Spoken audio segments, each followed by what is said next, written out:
Hey guys, this week Dave Blanchard from Pennsylvania is doing our talk. He's going to talk about doubt and challenge us with some Bible texts. So jump in there, listen to him. It's snowing there. He did this back in the winter. So hopefully this will cool you off, and we'll see you next week.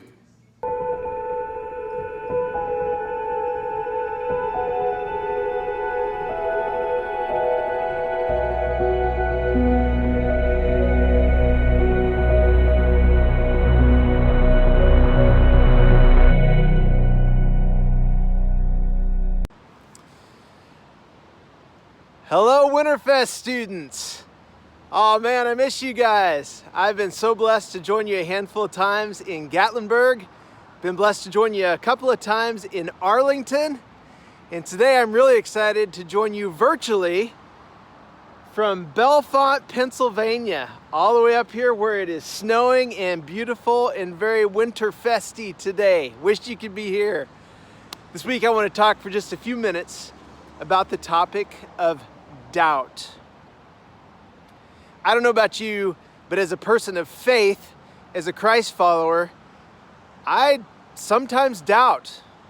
In fact, I've got bad days where I've got a lot of questions that plague me, a lot of things I'm just not too sure about, and I find myself in a state of doubt. Makes me wonder about my faith. What does that mean about my walk with Jesus?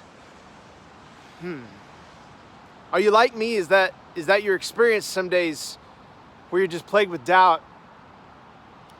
Well, today there's a couple of things I'd like to share that maybe are helpful as we deal with this subject that is common and natural and I would propose maybe even healthy for those of us who are trying to follow Jesus faithfully. First of all, it's important for us to make a distinction between the difference that is fact and faith. We sometimes believe that because we're people of faith, we shouldn't doubt. We just believe. We just trust that everything's going to be okay. And therefore, doubt might be an indicator or an evidence of some kind that says my faith is weak or it's not very strong. I say that's not true. Fact is a different animal. Consider just this simple exercise. If I hold up my hand right now, ask you how many fingers I'm holding up. Well, that's easy enough for you to verify. There are 5 fingers, I'm holding them up. You know that. It requires a little faith to believe this because you can see with your own eyes I have 5 fingers. In fact, if you were here with me, through your tangible senses, you could reach out, you could touch my hand. You can see it. I guess you could smell it. That's weird, right? But there are scientific ways to verify through tangible means that I am holding up 5 fingers. This is a fact. And it's verifiable. If I take the same hand, remove it from your line of vision, put it behind my back, and now I tell you that I'm holding up 5 fingers. Do you see what just happened there? No longer can you see, no longer can you verify through your tangible senses to know through some kind of scientific process that it's factual that I'm holding up 5 fingers. You just kind of have to take my word for it. It's something you accept as a matter of faith. And even if you consider me a trustworthy, incredible source, even though you believe that I'm telling you the truth, there's still that little room there for doubt to go, well, I'm just not sure. I can't see your hand anymore. I don't know that there's 5 or 4 or 3 or any fingers held up at all. I've got to just believe you, which means I may doubt just a little bit that you're telling me the truth. How do I know? Well, there's a difference between fact and faith. Let me just tell you right now, Winterfest, you are not a bunch of losers on those days that you experience doubt. And it doesn't mean that your faith is somehow lacking or that you've got some kind of problem. I'm telling you right now, I'm a person that doubts a lot. Faith, because it is not fact, requires just a little bit of doubt. Have you ever considered this?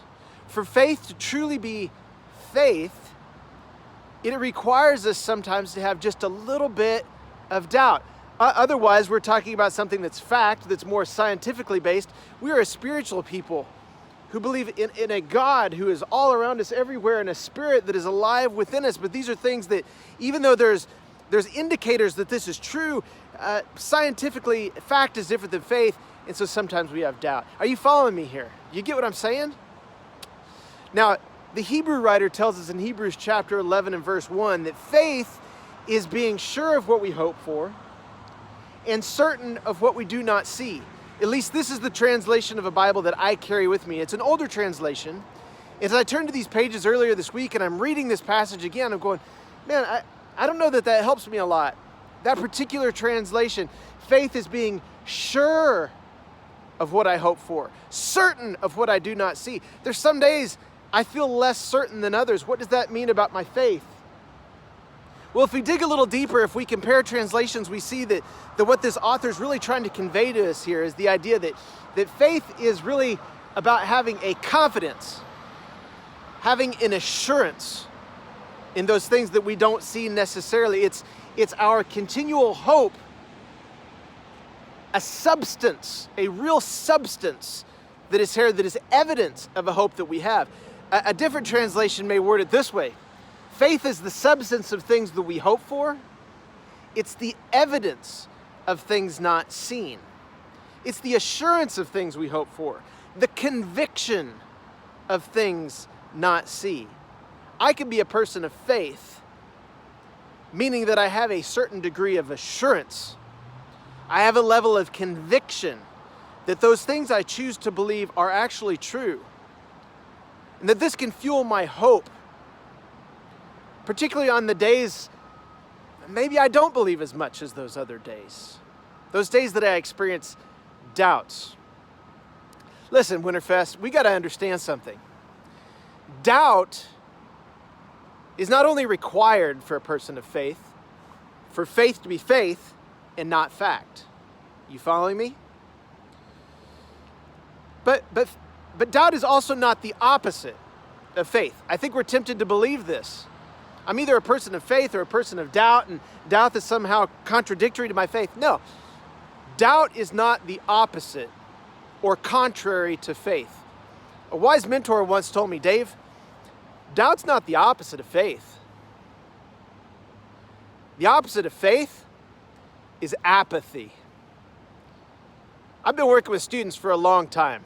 In fact, I was baptized, I guess, about 30 years ago myself. I've been a Christ follower for a long time. A person of faith who wrestles with doubt pretty regularly for a long time. Been working with students for over 20 years in youth ministry, college ministry. I've talked to a lot of young people who are pursuing faith amidst a lot of real doubts. Doubt's not the enemy of faith. Apathy is the enemy of faith. I would much rather talk to someone who says, you know what? I'm looking for Jesus. I've got my eyes open and my ears open. I'm pursuing God every day. And sometimes I doubt. I would much rather work with that person who is honestly seeking, looking, and listening than a person who's just apathetic. That says, who cares? What are we even talking about, Winterfest? Faith, doubt, whatever. I don't know. Maybe there's God, maybe there's not. I don't have time to think about it. Do you see how that's so much more dangerous? How much less hope is there for the person of apathy? And these really come in two kinds. It's the person that says, I don't care enough to seek this out for myself, so maybe there's a God, maybe there's not. I don't care, I'm walking away.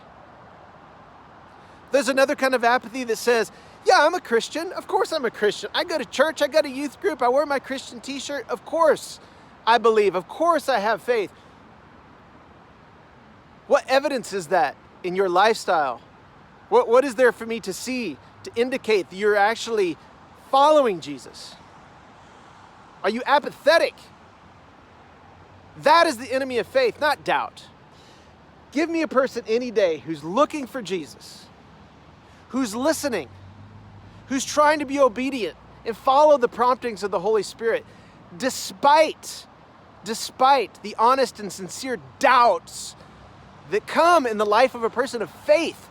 Let me work with that person any day over the person who says, I'm just apathetic and I don't care. I don't have doubts because I don't care. I've never questioned so deeply that I've wrestled with it that keeps me up at night because I just don't care. I'm telling you right now, Winterfest, as a person of faith, I've had a lot of nights that I stay up late. I can't turn off my brain because I got a lot of questions. There's a lot of things I don't understand.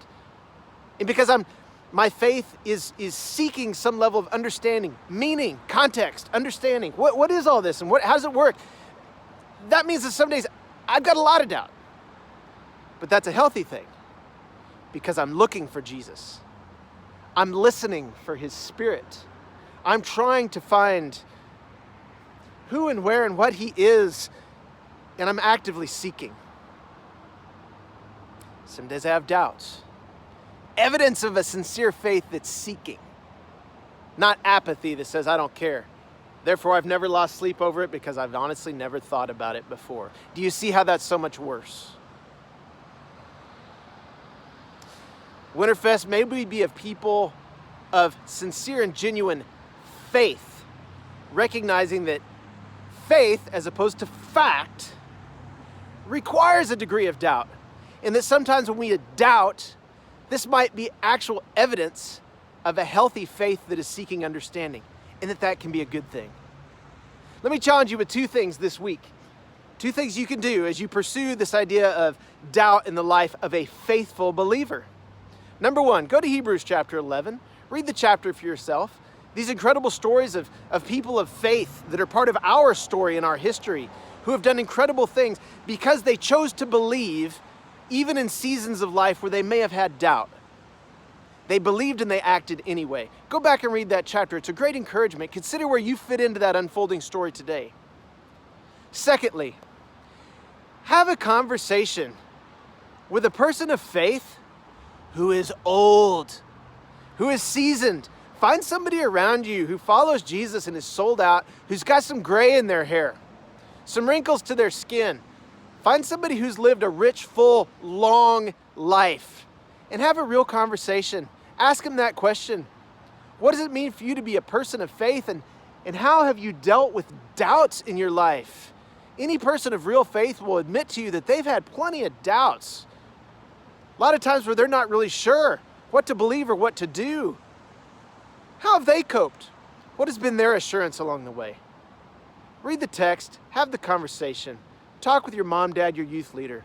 May we be a people of genuine faith. May we choose to believe on the days we have doubts. May God bless you on the way, Winterfest, as you have a great year, as we follow Jesus and glorify God. God's blessings on you.